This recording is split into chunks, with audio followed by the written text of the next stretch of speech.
Al-Fatihah.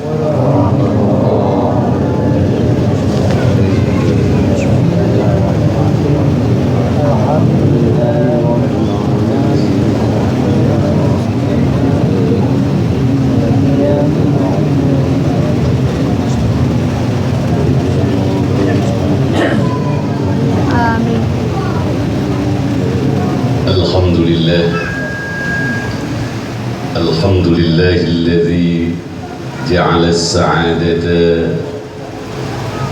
بصحبة العلماء، والصلاة والسلام على سيدنا وحبيبنا وشفيعنا وقرة أعيننا ومولانا محمد سيد المصطفى وعلى آله وأصحابه أهل الصدق والوفاء. أما بعد اللهم صل على سيدنا محمد وعلى آل سيدنا محمد طب القلوب ودوائها وعافية الأبدان وشفائها وعلى آله وأصحابه وسلم. Yang sama kita hormati, kita muliakan dan kita cintai, zahiran wa batinan, hissan wa ma'nan, murabbi arwahina, mursyid kita Abuya dan keluarga besarnya. Yang sama kita hormati Wali Nangro Jakarta Haji Tengku Khairun Nas, juga yang sama kita hormati para guru yang memberikan materi dan selalu membimbing rekan-rekan di sini. Juga yang saya hormati Haji Mahmud, pembawa acara, hadirin kaum muslimin yang dimuliakan Allah Subhanahu wa ta'ala. Bersyukur kepada Allah, acara yang kemarin digagas oleh Abuya berjalan dengan lancar dan memberikan pengaruh taksir semangat kepada hati kita untuk ingin selalu mengamalkan thariqah ini sampai kita nanti pulang menghadap Allah Subhanahu wa ta'ala. Mudah-mudahan seluruh daripada murid Abuya ini bisa berada di bawah naungan syafaat Rasulullah sallallahu alaihi wasallam puncaknya nanti di yaumil qiyamah. Amin ya rabbal alamin. Hadirin yang dimuliakan Allah Subhanahu wa ta'ala, dalam pertemuan kali ini sebagai iftitahut ta'lim, pembuka pengajian atau takbiratul ikhramnya pengajian yang tadi disampaikan oleh tengku kita, saya ingin menyampaikan hal-hal yang berkenaan dengan zikir tentunya, karena zikir adalah makanan kita, makanan ruhania dan kenikmatan kita selama kita melek bangun tidur. Bahkan kita berharap di saat kita tidur pun mudah-mudahan ruhaniah kita dianggap berzikir di mata Allah Subhanahu wa ta'ala. Rasulullah sallallahu alaihi wasallam, tanamu aini wa la tanamu qalbi. Hadirin yang dimuliakan Allah, keuntungan kita berkumpul di tempat seperti ini dan berkumpul di bawah naungan seorang mursyid, yaitu Buya, menurut Anas bin Malik mendapatkan 4 keuntungan. Anas bin Malik menerangkan, zikrullah alamatun alal iman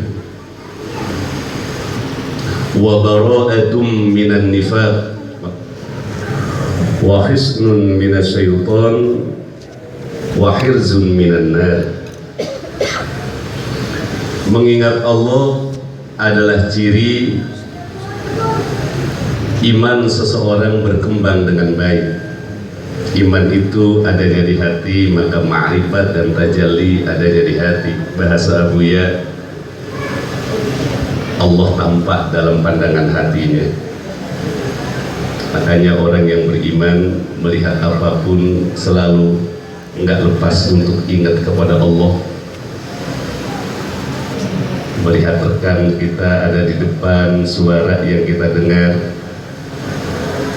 Allah enggak lari dari hatinya.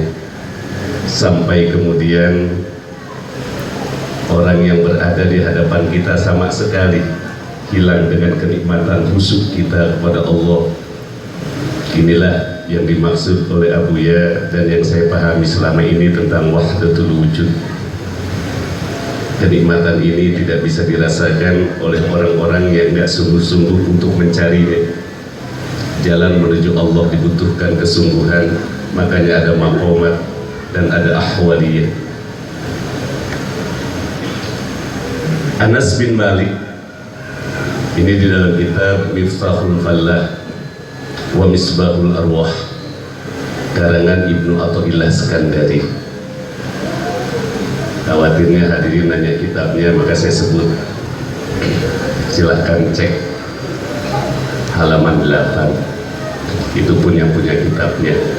Yang nggak punya, percaya aja dengerin. 4 keuntungan orang yang berzikir kepada Allah, berkumpul untuk mencari ridho Allah melalui zikir. Karena zikir adalah alat untuk sampai kepada pintu ridhonya Allah. Orang yang tidak suka berzikir sebenarnya dia tidak duduk di depan pintu ridhonya Allah. Yang pertama, alamatun alal iman, ciri bahwa imannya itu sedang tumbuh subur. Allah Subhanahu wa ta'ala berfirman, kata Ibnu Athaillah Skandari di dalam surah Az-Zumar ayat 35, wa idza dzukirallahu wahdah isma'azzat qulubul ladzina la yu'minuna bil akhirah wa idza dzukiral ladzina min dunihi idza hum yastabshirun. Apabila disebut nama Allah wahdah, Imam Sibawayh ulama nahwu menerangkan bahwa wahdah di sini adalah jadi hal. Kalau wahdah itu jadi hal, karena hal tidak bisa terbuat daripada kalimat isim ma'rifat, dan ma'rifat itu diantaranya dengan perjalanan idhofah. Maka wahdah diartikan dengan munfaridan. Maka memahami ayat ini, wa idza dzukirallahu wahdah, menurut Imam Sibawayh, wa idza dzukirallahu munfaridan. Imam Ibnu Malik menerangkan di dalam kitab Alfiyah, wala yajujul hal bin nakirah. Hal tidak bisa terbuat daripada kalimat isim nakirah. Hal harus terbuat. Hal tidak bisa terbuat daripada kalimat isim ma'rifat, dia harus terbuat daripada kalimat isim nakirah. Apabila ada hal yang terbuat daripada kalimat isim ma'rifat, maka dia harus ditakwil jadi nakirah. Wahdah artinya munfaridan. Ini supaya Anda tahu bahwa ajaran tauhid sufi itu dibenarkan oleh semua warna ilmu. Ilmu nahwu membenarkan, ilmu sorof membenarkan, ilmu bayan, makulat, ma'ani, qafiyah, ilmu syair, semuanya membenarkan ajaran tasawuf. Dan tidak ada satu ulama tasawuf yang tidak mengerti tentang nahwu, sorof, dan tidak mengerti tentang qafiyah, ilmu-ilmu as'ar, dorob, dan sebagainya, mantik, dan sebagainya.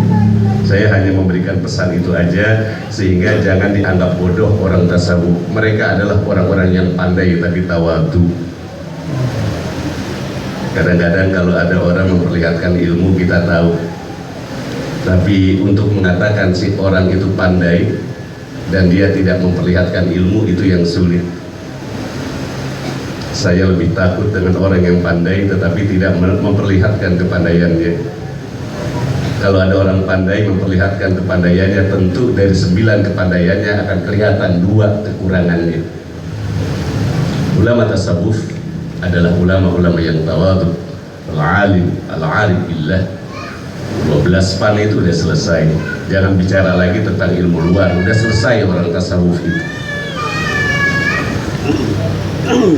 Dari sini, apabila nama Allah disebutkan munfaridan wahdah, tidak disertai dengan yang lain, hanya Allah saja. Orang-orang yang imannya rusak, hatinya mengandung penyakit duniawi, tertimpa penyakit basyariyah, isma'azzat qulubul ladzina la yu'minuna bil akhir. Apa itu isma'azzat? Isma'azzat ada penafsiran Imam Qatadah dan ada penafsiran Imam Mujahid dari Ibnu Abbas. Imam Qatadah menafsirkan isma'azzat ay takabbarat wa ta'assat, sombong dan cenderung untuk berbuat maksiat. Maka artinya menurut Imam Qatadah, isma'azzat qulubul ladzina la yu'minun, isma'azzat takabbarat, maka menjadi sombong.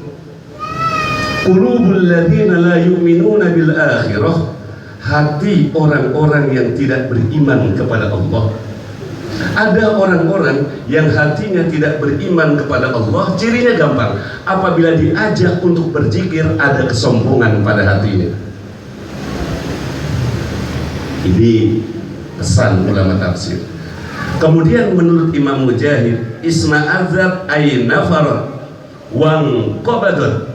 Ada orang-orang yang apabila diajak untuk berzikir kepada Allah, hatinya menjadi sempit, tidak nyaman. Wanafarat, dan meninggalkan ajakan itu.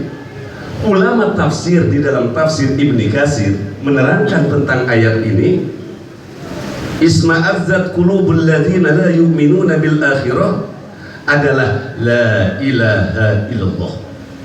Ada orang-orang yang hatinya akan menjadi sempit, hatinya akan kabur daripada cahaya Allah, adalah orang-orang yang jika diajak berzikir la ilaha illallah, hatinya menjadi gelisah,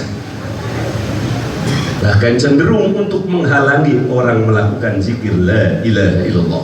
Jadi gampang, apakah kita termasuk orang yang hatinya ini rusak atau tidak? Gampang, suka tidak kita kepada kalimat la ilaha illallah.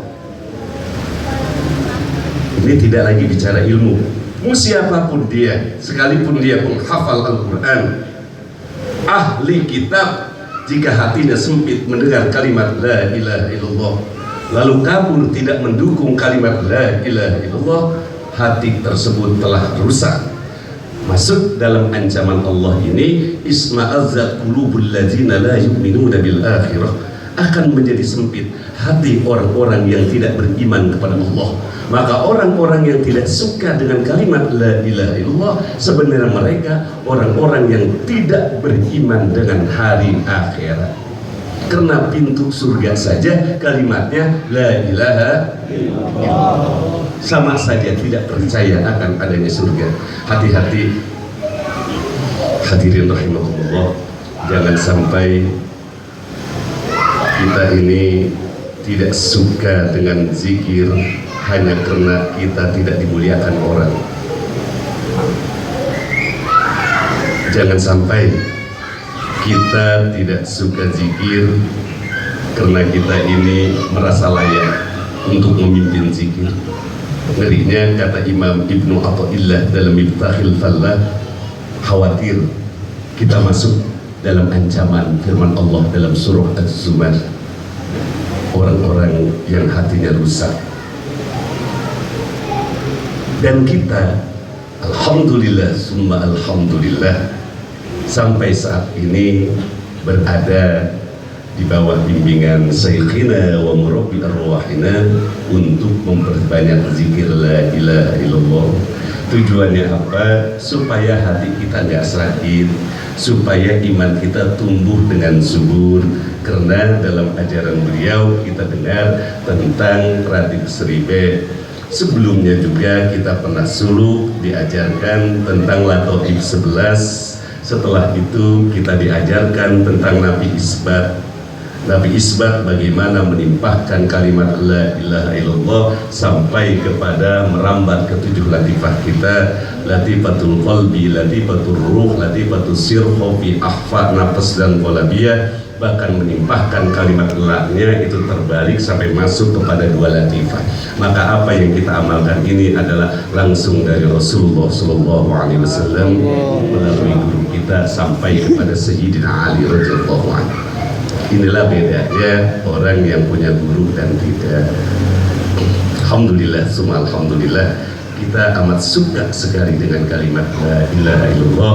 Rasul sampai bersabda, jadidu imanakum bila ilaha illallah. Karena tadi orang yang zikir la ilaha illallah imannya subur. Itu yang pertama. Yang kedua, ayat ini turun asbab nuzulnya menurut Imam Al-Qurtubi berkenaan dengan orang kafir yang ada di Mekah. Orang-orang kafir Mekah itu mereka enggak suka kalau Nabi Yuna Muhammad Sallallahu Alaihi Wasallam menyebut-nyebut nama Allah. Awas, kalau hati kita enggak suka dengan kalimat Allah, jangan-jangan darah kita ada hubungan dengan mereka orang-orang kafir. Ini kalau nggak diobatin nggak waras, Pak. Kita nih kadang-kadang merasa hebat, merasa ahli surga, merasa lebih tahu dari Rasulullah. Ini kadang-kadang kita. Maka inilah yang diajarkan Abu ya, ananiyah itu hilangkan. Bahkan di saat kita ngomong begini juga, kalau masih ada ananiyah itu buru-buru hilangkan. Tidak ada nikmatnya orang menyebutkan la ilaha illallah kalau masih ada anak-anak. Semua anak harus hancur kecuali la ilaha illa anak. Hanya anak Allah yang qadim. Anak kita nggak ada. Orang kita diawali oleh ketidakadaan. Kita ngomong anak cuma minjem isim domir saja. Yang memiliki anak sebenarnya la ilaha illa anak. Siapa? Allah. Kalau sudah ingat Allah nggak boleh ada anak-anak yang lain. Di saat kita zikir la ilaha illallah nggak boleh ada diri kita. Kalau kita ingin mendapatkan kenikmatan nur la ilaha illallah, nggak boleh. Harta lupakan, pangkat jabatan lupakan, bahkan keturunan lupakan. Yang ada hanya Allah. Kalau nggak begitu, kita nggak jalan kemana-mana. Cuma lidah doang la ilaha illallah, itu kulit luar saja. Yang namanya kulit ya seperti ini. Dia hanya melindungi dalam, tapi kita nggak bisa makan. Artinya kalau orang zikir hanya dengan lidah, hatinya nggak masuk, dia pulang menghadap Allah, nggak ada pahala apa-apa. Tapi itu penting, karena tanpa kulit dalam akan rusak. Tetap dia merupakan sesuatu yang penting, tapi bukan tujuan. Kulit itu Allah ciptakan bukan untuk dimakan. Yang kita makan adalah dalamnya, tetapi kulit melindungi apa yang ada di dalam. Itulah syariat. Nanti kita terangkan tentang 3 lapisan zikir, dan itu juga penting. Fadlun azimun dallat alaiha dalailu wa ahbaru wa manakil. Dalil-dalil yang berkenaan dengan luar syariat itu banyak, Al-Qur'annya, hadisnya, bahkan mangkul-mangkul dari alim ulama. Tapi zikir yang lidah itu hanya penghantar saja. Jika ruhaniyah kita sudah duduk, bahkan lidah kita itu bisa digerakkan oleh ruhaniyah. Sampai kita tidur, ada orang-orang yang dia habis ratib seribe, habis zikir la ilaha illallah, lalu tidur, rohnya masih duduk di alam malakut. Mari nanti kita terangkan. Jadi setelah kita zikir seperti ini, kita pulang, ada orang-orang yang ruhnya masih di sana. Badannya di atas mobil, pulang, badannya dengan istrinya, tidur di samping kiri kanan anaknya, tapi ruhnya masih duduk di sana. Sebenarnya itu yang kita cari. Jadi ajaran Thariqah ini ajaran yang bahasa Buya itu saya dengar langsung di sini. Dia ajaran yang mahal, tapi sama Buya dibikin murah. Ingat nggak bahasa Buya? Artinya apa? Sebenarnya ilmu ini ilmu orang-orang khos, tapi dengan dermawannya Abuya dibagikan kepada orang-orang yang mau mencari kita menjadi muridnya. Hadirin rahimakumullah, orang-orang kafir Quraisy, ibu bapak, pada saat itu nggak suka kalau Nabi Muhammad mengajak mereka untuk menyebut nama Allah. Maka tatkala turun ayat Al-Quran, wan najmi idza hawa ma dhalla sahibukum wa ma ghawa wa ma yantiqu anil hawa in huwa illa wahyu yuha allamahu syadidul quwa. Tatkala Nabi Muhammad menurunkan ayat wan najmi, ada demi bintang, orang kafir pada seneng. Kenapa orang kafir senang? Karena orang kafir diajak untuk bicara bintang, bukan diajak untuk bicara Allah. Lalu mereka berkata, watil kalgoroni, bintang-bintang itulah pujaan-pujaan kami. Dan Nabi Muhammad mengatakan wan najmi, demi bintang. Tapi tatkala ayat itu diteruskan, wa ma yantiqu anil hawa in huwa illa wahyu yuha, mereka kembali tidak senang lagi. Jadi ada orang-orang kalau diajak ngobrol Allah tuh nggak mau, kalau ngobrol dunia seneng sampai 5 jam. Ada nggak yang kayak begitu? Awas, inilah maksud Abuya. Ya, kita usaha niatkan untuk ibadah. Apalagi untuk teman-teman ya ibu-ibu, saya dengar harta saya harta Buya, alhamdulillah. Berarti nyarinya harus betul-betul disertai ingat dengan Allah. Ya. Ada orang-orang yang kayak begitu. Ya, senangnya itu ngomong-ngomong selain Allah. Kalau ngomong mobil mewah nikmat, ngomong pangkat nikmat. Alhamdulillah kita punya guru. Kan kalau kita dengar Buya itu dalam pengajiannya Allah semua, nggak pernah ngomong-ngomong yang lainnya, nggak ngomong-ngomong fadilah, la ilaha illallah pahalanya sekian, enggak. Pokoknya Buya hanya menyampaikan Allah aja. Kalau orang yang tidak senang dengan bahasan itu dari dulu udah ada, jangan kaget. Dan ciri ada orang-orang yang hanya senangnya ngomong selain Allah. Dari sini ibu bapak yang saya hormati dan Allah muliakan, mengingat Allah, zikir dengan Allah, ciri iman kita sungguh. Nah sekarang ini nih Pak nih, ya sekarang ini nih, kalau Allah perlihatkan kepada kita tentang iman kita, matahari itu, kalau saja matahari terbit lalu iman kita diperlihatkan cahayanya, dizohirkan, tentu akan mati. Kenapa Pak? Karena cahaya siang hari itu ada dari asar sifat Allah. Dari asar sifat Allah. Cahaya itu ada iktibas, ngambil dari matahari. Matahari itu ada dengan sebab kudroh irodah Allah. Betul-betul.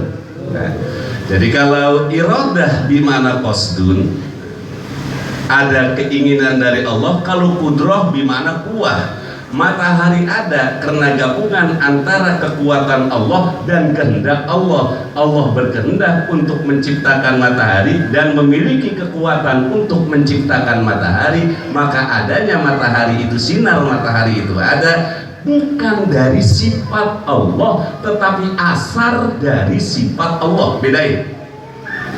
Karena Allah memiliki sifat kudroh dan irodah, Allah ciptakan pada matahari. Pada matahari ada cahaya untuk menerangi bumi. Berarti ini bumi terang dari cahaya matahari, bukan dengan sifat Allah.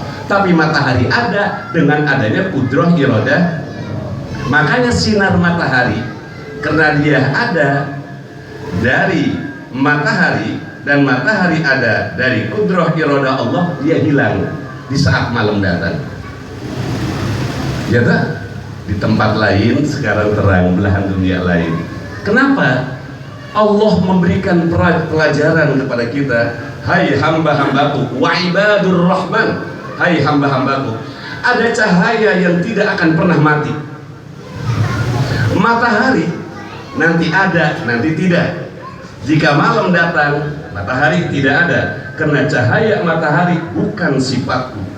Dia asar, bekas, pengaruh, akibat dari sifatku, kudroh irodah. Sementara cahaya ma'rifat langsung memandang sifatku. Orang yang ma'rifat kepada Allah, hatinya nggak pernah tenggelam dari cahaya. Tidak seperti matahari yang surup dan tenggelam, terbit dan tenggelam. Maka orang yang ma'rifat hatinya selalu bercahaya, karena orang yang ma'rifat hatinya terang bukan dari asar sifat Allah. Dia terang langsung dari sifat Allah, disebut dengan tajalli sifat. Maka orang yang sudah tajalli sifat, hatinya tidak pernah gelap, selalu terang, melihat apapun dengan nur Allah.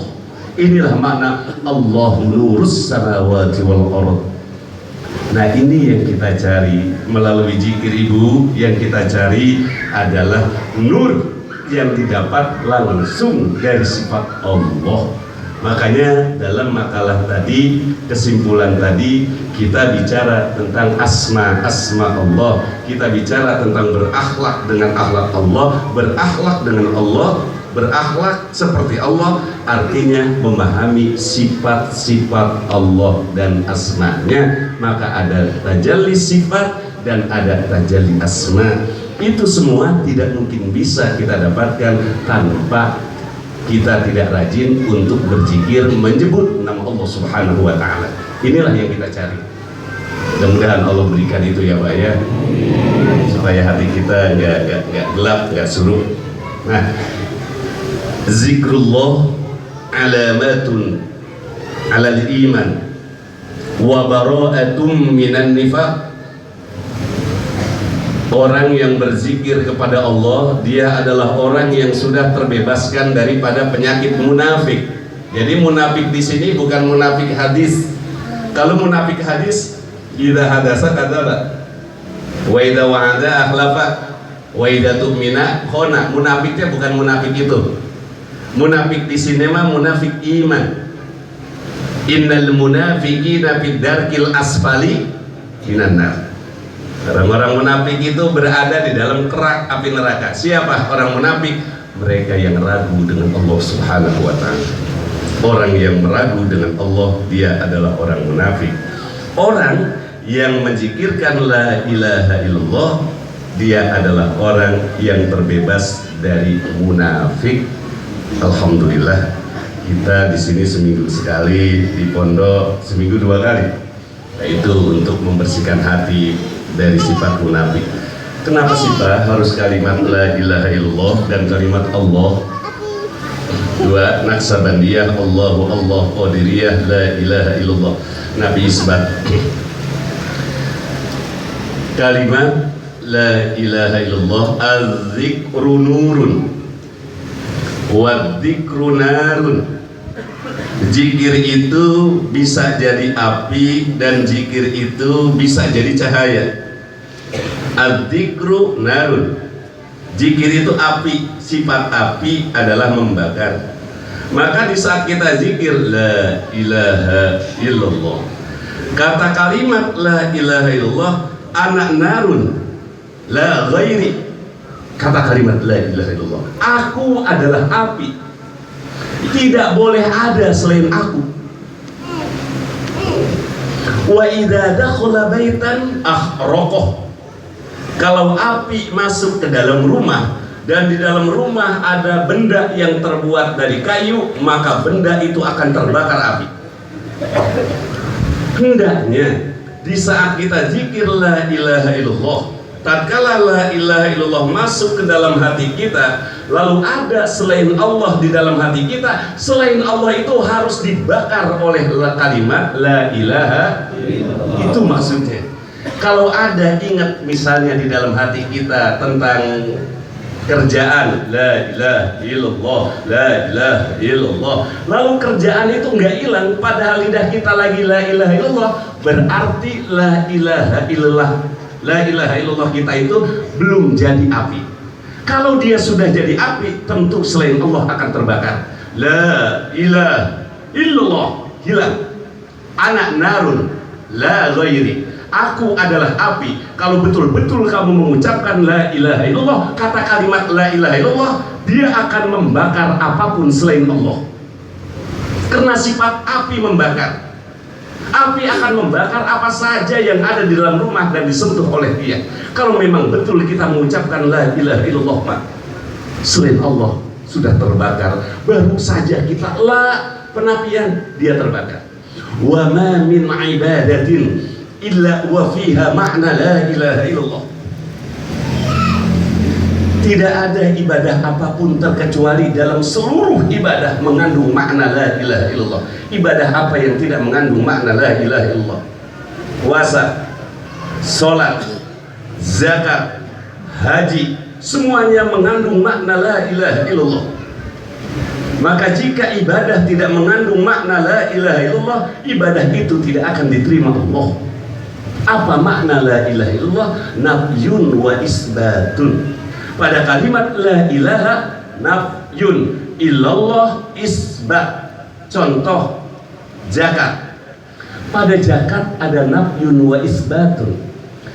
Di saat kita berzakat ada nafyu hubbil mal, berarti kita termasuk orang yang tidak cinta harta. Wa isbatu hubbillah, di saat kita berzakat berarti kita mengakui bahwa kita cinta kepada harta yang kita cari lama-lama lalu kita zakatkan.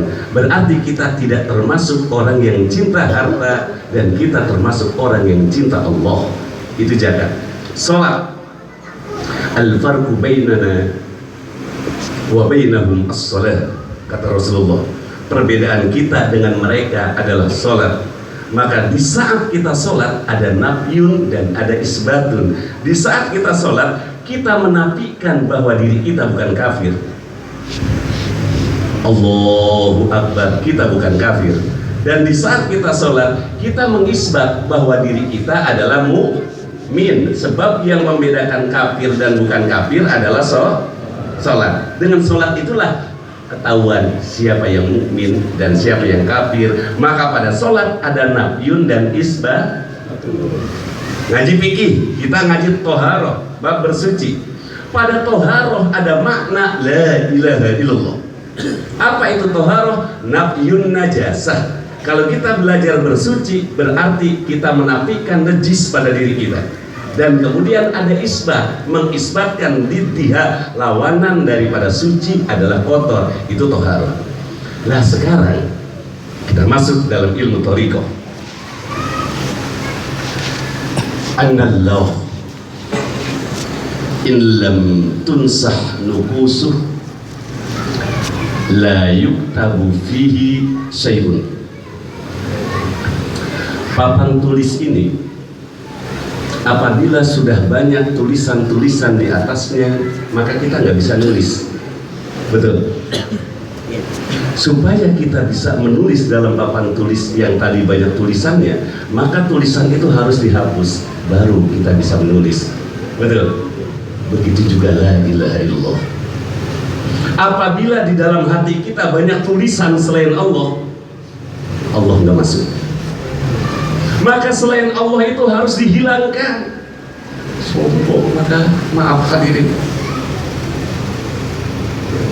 Kalau saja sifat sombong itu ada kebaikan, sedikit aja pada sifat sombong ada kebaikan, tentu ya orang-orang yang pandai kemudian memiliki sifat sombong dia bisa ma'rifat, tapi pada kenyataannya tidak. Orang-orang yang ada sifat sombong sedikit saja, sekalipun ilmunya itu bagaikan dua lautan antara lautan barat dan timur, selatan dan utara, jika ada setitik sifat sombong, maka dengan sendirinya dia akan jauh dengan Allah Subhanahu wa ta'ala. Contohnya iblis. Hanya sombong itu adalah warisan iblis. Imamuna As-Syafi'i Muhammad bin Idris As-Syafi'i, mazhab kita, dia adalah seorang ulama yang tawadhu. Makanya saya heran kalau ada orang ngaku madzhab Imam Syafi'i tapi sombong. Mana ketawaduan Imam Syafi'i? Saya ceritain. Imamuna Asy-Syafi'i punya murid beliau banyak. Di antara murid beliau itu bernama Yunus bin Abdul A'la. Yunus bin Abdul A'la ini adalah murid Imam Asy-Syafi'i. Suatu saat Imam Syafi'i itu dalam pengajiannya suka membebaskan pertanyaan-pertanyaan, lalu pertanyaan itu jawabannya dilempar kepada jamaah yang ada. Jika kemudian tidak selesai, maka beliau yang menyelesaikan karena beliau mujtahid mutlak, yang semua orang ilmunya itu nggak sederajat dengan Imamuna Asy-Syafi'i. Karena tatkala Imam Syafi'i naik, banyak sekali mujtahid-mujtahid itu menjadi pengikut beliau, berikrar untuk menjadi pengikut beliau. Yunus bin Abdul A'la ini dalam pertemuan itu berbeda pendapat dengan Imamuna Asy-Syafi'i.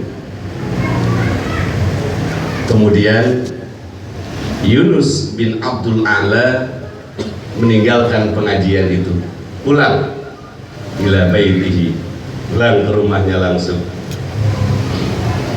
Tatkala malam hari datang, Imam Asy-Syafi'i mendatangi rumah Yunus bin Abdul A'la padahal muridnya. Bayangkan, seorang guru mendatangi murid karena muridnya terjangkit penyakit sombong.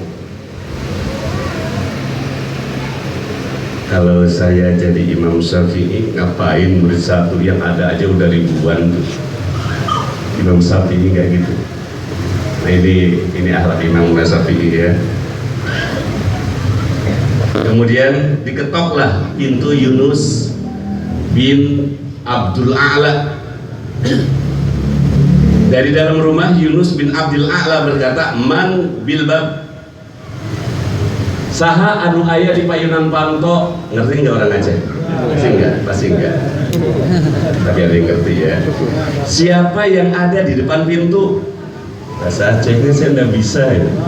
Ajarin atur, saya udah deket sama wali, belum pernah diajarin bahasa Aceh. Baru bisanya pahaba aja, pahaba ya. Baru berapa saya hitung, ada 12 bapak. Ajarin walinya. Bang Akmal, Tutu Karim ngajarin, Bang Peri males ngajarin saya. Nah bahasa Aceh ternyata lebih susah daripada bahasa Sunda. Lekuk-lekuknya itu Pak, B sama B beda ya. Karena saya anak bahasa Sunda, makanya ada anak keluaran Australia saya, namanya Abdul Hakim, bahasa Inggrisnya jago sekali. Pas belajar bahasa Aceh tampak kebodohannya. Akhirnya saya nggak mau belajar bahasa Aceh, kok saya jadi bodoh lagi. Saking susahnya bahasa Aceh. Beruntunglah jadi orang Aceh ya Pak ya. Nah, kita teruskan Imamuna Asy-Syafi'i. Siapa di pintu? Jawabannya Muhammad bin Idris. As-Syafi'inya nggak dijawab. Man bil bab? Ana Muhammad bin Idris. As-Syafi'inya nggak dijawab. Lalu kata Yunus bin Abdul A'la, dia berpikir, dari sejumlah orang yang saya kenal, jika namanya Muhammad bin Idris, tentu tidak ada lagi kecuali dia Imam Asy-Syafi'i. Ada orang namanya Muhammad tapi bukan bin Idris, ada bapaknya Idris tapi anaknya bukan Muhammad. Dari sekian banyak yang saya kenal, hanya Muhammad bin Idris adalah Imam Asy-Syafi'i, ulama mujtahid. Langsung dibuka, benar saja. Tatkala dibuka, ternyata itu Imam Syafi'i. Nangis. Yunus bin Abdul A'la melihat gurunya berada di pintu rumahnya, lalu diajak masuk. Kemudian ditanyalah oleh Yunus bin Abdul A'la, "Saya bisa datang kapanpun Anda ya Syekh manggil saya. Kenapa kok Anda datang malam-malam seperti ini? Anda adalah mujtahid. Waktu Anda itu sangat dibutuhkan oleh masyarakat, karena duduknya Anda 5 menit saja bisa melahirkan satu hukum buat masyarakat. Anda bisa panggil saya, kenapa Anda sendiri yang datang? Tawaduknya Imam Syafi'i. Kemudian apa kata Imam Syafi'i? Hai muridku, kita telah mendapatkan 100 masalah yang sepakat. Kita bersepakat dengan murid-murid kamu dan dengan murid-murid aku, dan kita semua bersepakat tentang 100 masalah. Kamu telah bersepakat dengan pendapatku 100 masalah. Lalu hanya karena 1 masalah saja kamu ingin meninggalkan aku. Kamu kan tadi meninggalkan pengajian karena gak suka dengan teman-temanmu kan cara berdebatnya. Padahal kamu sebelumnya telah sepakat 100 masalah. Lalu hanya 1 masalah kamu ingin keluar dari jamaahku. Ketahuilah hai muridku, law hasadta syauqan kun lil waradi zari'an, kata Imam Syafi'i. Saya ulangi lagi kalimatnya. Law hasadta syauqan kun lil waradi zari'an. Apabila kamu hanya memanen, hanya mendapatkan duri dari sebuah pohon bunga, jangan pernah kamu berhenti untuk menanam bunga. Jika kamu menanam bunga mawar, tatkala waktunya panen, bunga mawar diambil sama orang, kamu hanya mendapatkan duri, jangan pernah kamu berhenti untuk menanam bunga mawar. Jika kamu sudah memiliki niat yang baik, lalu yang kamu dapatkan adalah kejelekan dari orang, fitnah dan segalanya, awas, jangan berhenti untuk berbuat baik. Di saat kita berbuat baik, dikatain, dihina, berbuat baik, dikatain, dihina, awas, jangan berhenti berbuat baik. Sebab kalau tidak ada orang yang menanam kebaikan di dunia ini, tentu bumi ini akan dilipatkan Allah Subhanahu wa ta'ala. Inilah bahasa Abuya, tahan untuk tidak menyakiti dan tahan untuk bisa. Sebenarnya ini rahasia ucapan Imam Syafi'i. Kata Imam Syafi'i kepada muridnya Yunus, ketahuilah, ikrohil khotok, kamu harus enggak suka dengan kesalahan, tapi jangan enggak suka dengan orang yang berbuat salah. Kita memang enggak suka dengan sesuatu yang salah, tapi jangan enggak suka dengan orang yang berbuat salah. Karena yang namanya manusia enggak lepas daripada kesalahan. Iya, kita enggak suka dengan keburukan, tapi jangan enggak suka dengan orang yang berbuat buruk. Karena orang yang berbuat buruk, jika dia tobat akan diampuni. Selesai. Itu Imam Syafi'i. Nah, berarti mafhum mukhalafahnya, jika Imam Syafi'i mengajarkan kita tidak boleh membenci orang yang berbuat buruk, kenapa? Mafhumnya apa? Artinya sampai kapanpun kita harus selalu suka dengan orang yang berbuat baik, sekalipun kita tidak mengerti akan kebaikan itu. Karena jika kita melihat ada orang yang berbuat salah, perbaiki dia. Iya, itu salah, tapi jangan Anda benci orang yang telah berbuat salahnya. Karena bisa saja orang itu tidak tahu kalau itu salah. Itulah maksud Imam Syafi'i. Sehingga orang yang zikir la ilaha illallah harus menghapus dulu hatinya, dihapus dulu, baru masukkan la ilaha illallah. Maka anna la ilaha tahliyatun, illallah tahliyatun. Kalimat la ilaha illallah ini mengandung takhalli dan mengandung tahalli. Kalau sudah tahalli itu kan pakai kho, artinya membersihkan. La ilaha membersihkan selain Allah. Tatkala sudah bersih, masukkan Allah, itu namanya menghiasi hati.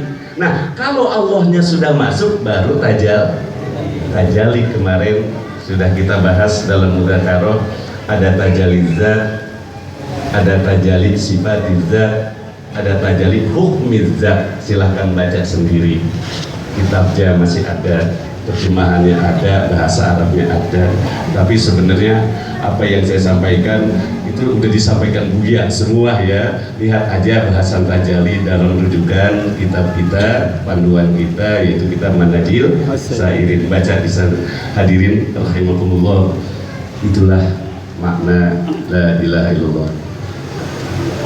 Terus selanjutnya sudah ya, cukup ya. Yang terakhir kali ya, begini Pak, kalimat la ilaha illallah itu bisa nggak sih kalau kita zikir kemudian mendengar ilham? Bisa,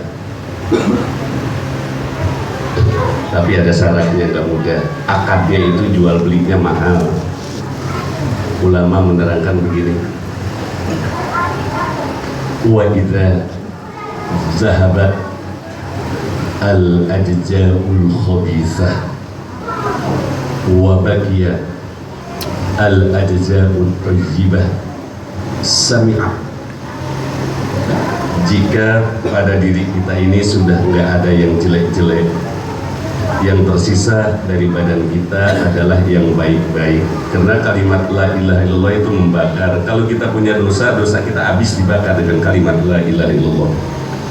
Karena la ilaha illallah memiliki sifat membakar. Jika semua sudah terbakar oleh kalimat la ilaha illallah, maka yang tinggal hanya yang baik-baik aja dari badan kita. Jantung, yaitu latifah itu, hanya yang baik-baik saja.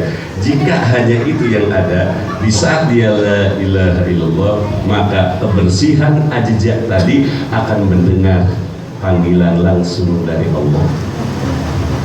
Seperti Siti Maryam, ini yang disebut dengan namus, panggilan-panggilan dari hasil zikir. Nah, cuma memang di dalam hati kita udah gak ada barang haram sedikit pun, nggak ada. Yang kita makan itu semuanya udah halal, udah bersih, udah bening. Nah, udah bening begitu, baru dia akan mendengar dengan telinga hatinya Allah memanggil, seperti para mursyid, para aulia. Jadi siapapun bisa ke sana, asal ajza'u al-khabithah sudah hancur oleh kalimat la ilaha illallah, yang tinggal hanya al-ajza'u tayyibah. Maka di saat kita zikir la ilaha illallah, mari sama-sama kita lupakan diri kita lupakan tetangga kita, semuanya sudah yang ada hanya Allah. Ingat, kita nggak bisa nulis dalam papan tulis yang masih ada tulisannya hapus dulu. Kalau semua sudah dihapus, baru kita tulis. Disitulah Allah akan masuk. Mudah-mudahan ada manfaatnya pengajiannya ini. Mudah-mudahan kita cepat diberikan ma'rifat oleh Allah Subhanahu wa Ta'ala. Berikan tajalli, paling tidak tajalli sifat dulu, sekalipun belum tajalli. Terima kasih. Assalamualaikum warahmatullahi wabarakatuh.